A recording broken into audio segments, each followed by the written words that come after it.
insults, to racial, sexual, and religious chauvinism, to rabid nationalist fervor are beginning not to work. Business of who I am and whether I'm good or bad or achieving or not, all that's learned along the way. It's just a ride. And we can change it anytime we want. It's only a choice. No effort, no work, no job, no savings of money. I realized that I had the game wrong. That the game was to find out what I already was.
We were saying how very important it is to bring about in the human mind the radical revolution. The crisis is a crisis in consciousness, a crisis that cannot anymore accept the old norms, the old patterns, the ancient traditions. And considering what the world is now, with all the misery, conflict, destructive brutality, aggression, and so on, man is still as he was. He's still brutal, violent, aggressive, acquisitive, competitive, and he has built a society along these lines.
Society today is composed of a series of institutions.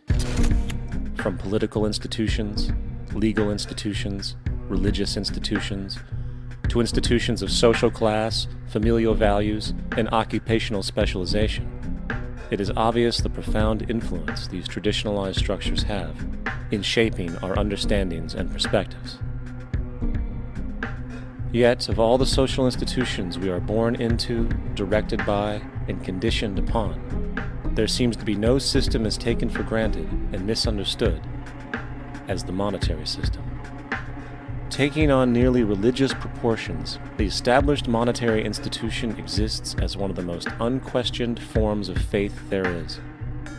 How money is created, the policies by which it is governed, and how it truly affects society are unregistered interests of the great majority of the population.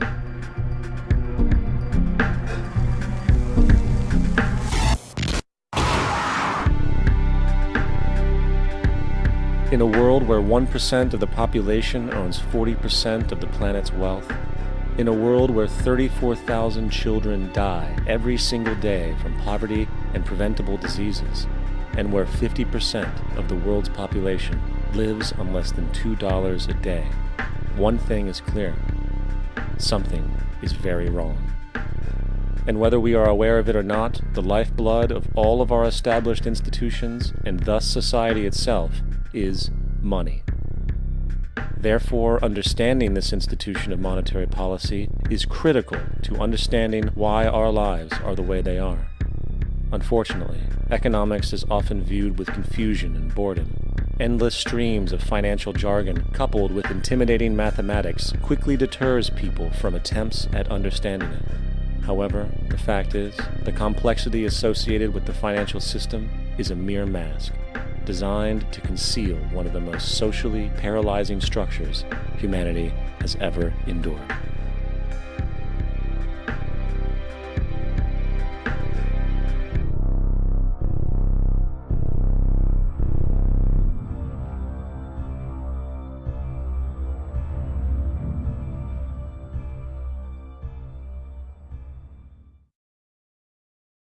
A number of years ago, the Central Bank of the United States, the Federal Reserve, produced a document entitled Modern Money Mechanics. This publication detailed the institutionalized practice of money creation as utilized by the Federal Reserve and the web of global commercial banks it supports. On the opening page, the document states its objective. The purpose of this booklet is to describe the basic process of money creation in a fractional reserve banking system. It then proceeds to describe this fractional reserve process through various banking terminology, a translation of which goes something like this. The United States government decides it needs some money, so it calls up the Federal Reserve and requests, say, $10 billion. The Fed replies, saying, sure, we'll buy $10 billion in government bonds from you. So the government takes some pieces of paper, paints some official-looking designs on them, and calls them treasury bonds.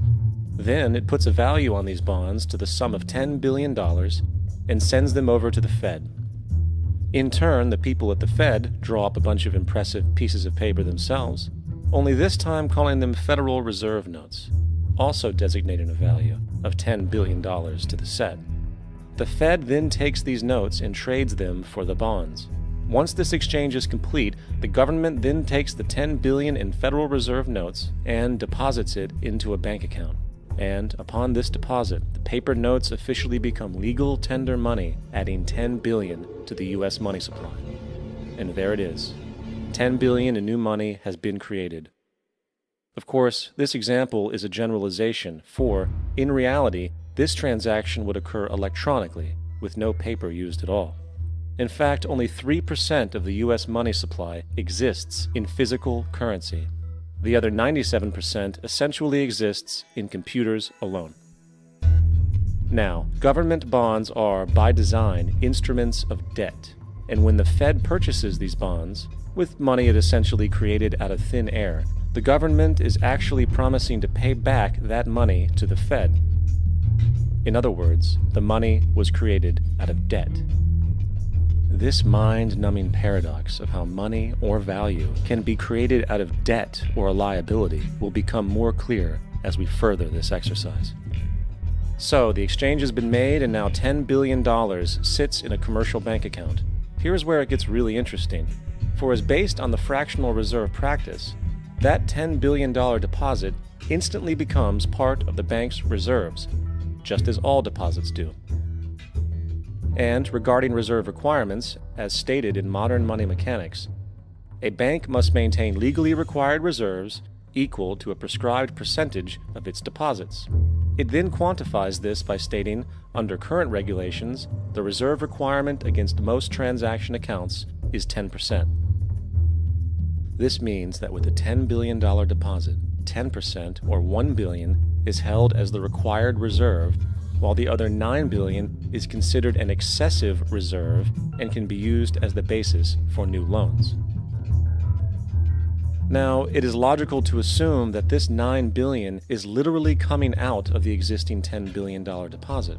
However, this is actually not the case. What really happens is that the $9 billion is simply created out of thin air on top of the existing $10 billion deposit. This is how the money supply is expanded. As stated in modern money mechanics, of course they, the banks, do not really pay out loans from the money they receive as deposits. If they did this, no additional money would be created. What they do when they make loans is to accept promissory notes, loan contracts, in exchange for credits, money, to the borrower's transaction accounts. In other words, the $9 billion can be created out of nothing simply because there is a demand for such a loan and that there is a $10 billion deposit to satisfy the reserve requirements. Now, let's assume that somebody walks into this bank and borrows the newly available $9 billion. They will then most likely take that money and deposit it into their own bank account. The process then repeats, for that deposit becomes part of the bank's reserves.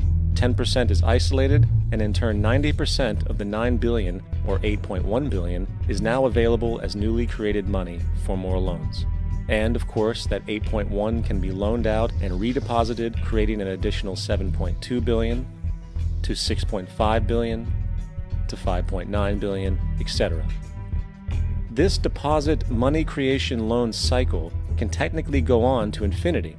The average mathematical result is that about $90 billion can be created on top of the original $10 billion. In other words, for every deposit that ever occurs in the banking system, about 9 times that amount can be created out of thin air. Money jitters. Ask the obliging Bank of America for a jar of soothing instant money, M-O-N-E-Y, in the form of a convenient personal loan. So, now that we understand how money is created by this fractional reserve banking system, a logical yet elusive question might come to mind. What is actually giving this newly created money value? The answer? The money that already exists. The new money essentially steals value from the existing money supply. For the total pool of money is being increased irrespective to demand for goods and services. And as supply and demand finds equilibrium, prices rise, diminishing the purchasing power of each individual dollar. This is generally referred to as inflation, and inflation is essentially a hidden tax on the public. What is the advice that you generally get? And that is inflate the currency. They don't say debase the currency. They don't say devalue the currency. They don't say cheat the people who are saved. They say lower the interest rates. The real deception is when we distort the value of money. When we create money out of thin air, we have no savings, yet there's so-called capital. So my question boils down to this: how in the world can we expect to solve the problems of inflation, that is, the increase in the supply of money, with more inflation? Of course, it can't. The fractional reserve system of monetary expansion is inherently inflationary. For the act of expanding the money supply without there being a proportional expansion of goods and services in the economy will always debase a currency. In fact, a quick glance at the historical values of the US dollar versus the money supply reflects this point definitively, for the inverse relationship is obvious. $1 in 1913 required $21.60 in 2007 to match value. That is a 96% devaluation since the Federal Reserve came into existence. Now, if this reality of inherent and perpetual inflation seems absurd and economically self-defeating, hold that thought, for absurdity is an understatement in regard to how our financial system really operates. For in our financial system, money is debt, and debt is money. Here is a chart of the U.S. money supply from 1950 to 2006. Here is a chart of the U.S. national debt for the same period. How interesting it is that the trends are virtually the same. For the more money there is, the more debt there is. The more debt there is, the more money there is. To put it a different way, every single dollar in your wallet is owed to somebody by somebody. For remember, the only way the money can come into existence is from loans. Therefore, if everyone in the country were able to pay off all debts, including the government, there would not be $1 in circulation.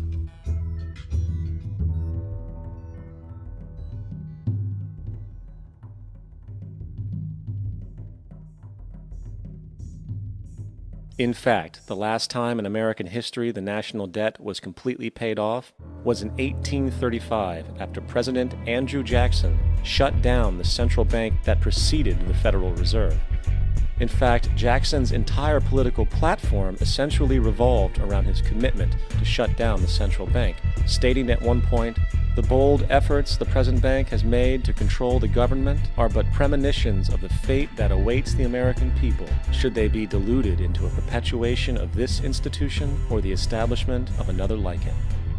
Unfortunately, his message was short-lived, and the international bankers succeeded to install another central bank in 1913, the Federal Reserve. And as long as this institution exists, perpetual debt is guaranteed. Now, so far we have discussed the reality that money is created out of debt, through loans. These loans are based on a bank's reserves, and reserves are derived from deposits. And through this fractional reserve system, any one deposit can create 9 times its original value, in turn debasing the existing money supply, raising prices in society. And since all this money is created out of debt and circulated randomly through commerce, people become detached from their original debt, and a disequilibrium exists, where people are forced to compete for labor in order to pool enough money out of the money supply to cover their costs of living. As dysfunctional and backwards as all of this might seem, there is still one thing we have omitted from this equation. And it is this element of the structure which reveals the truly fraudulent nature of the system itself: the application of interest. When the government borrows money from the Fed, or when a person borrows money from a bank, it almost always has to be paid back with accrued interest. In other words, almost every single dollar that exists must be eventually returned to a bank with interest paid as well. But if all money is borrowed from the central bank and is expanded by commercial banks through loans, only what would be referred to as the principal is being created in the money supply. So then, where is the money to cover all of the interest that is charged? Nowhere. It doesn't exist.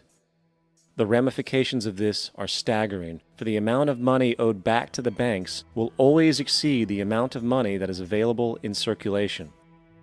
This is why inflation is a constant in the economy, for new money is always needed to help cover the perpetual deficit built into the system, caused by the need to pay the interest. What this also means is that mathematically, defaults and bankruptcy are literally built into the system, and there will always be poor pockets of society that get the short end of the stick. An analogy would be a game of musical chairs, for once the music stops, somebody is left out to dry. And that's the point. It invariably transfers true wealth from the individual to the banks. For if you are unable to pay for your mortgage, they will take your property. This is particularly enraging when you realize that not only is such a default inevitable due to the fractional reserve practice, but also because of the fact that the money that the bank loaned to you didn't even legally exist in the first place. In 1969, there was a Minnesota court case involving a man named Jerome Daley, who was challenging the foreclosure of his home by the bank which provided the loan to purchase it. His argument was that the mortgage contract required both parties, being he and the bank, each put up a legitimate form of property for the exchange. In legal language, this is called consideration. Mr. Daley explained that the money was, in fact, not the property of the bank, for it was created out of nothing as soon as the loan agreement was signed. Remember what modern money mechanics stated about loans? What they do when they make loans is to accept promissory notes in exchange for credits. Reserves are unchanged by the loan transactions, but deposit credits constitute new additions to the total deposits of the banking system. In other words, the money doesn't come out of their existing assets.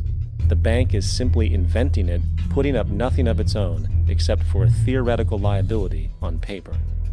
As the court case progressed, the bank's president, Mr. Morgan, took the stand, and in the judge's personal memorandum, he recalled that the plaintiff, bank's president, admitted that, in combination with the Federal Reserve Bank, did create the money and credit upon its books by bookkeeping entry. The money and credit first came into existence when they created it. Mr. Morgan admitted that no United States law or statute existed which gave him the right to do this. A lawful consideration must exist and be tendered to support the note. The jury found that there was no lawful consideration, and I agree. He also poetically added, "Only God can create something of value out of nothing." And upon this revelation, the court rejected the bank's claim for foreclosure, and Daley kept his home.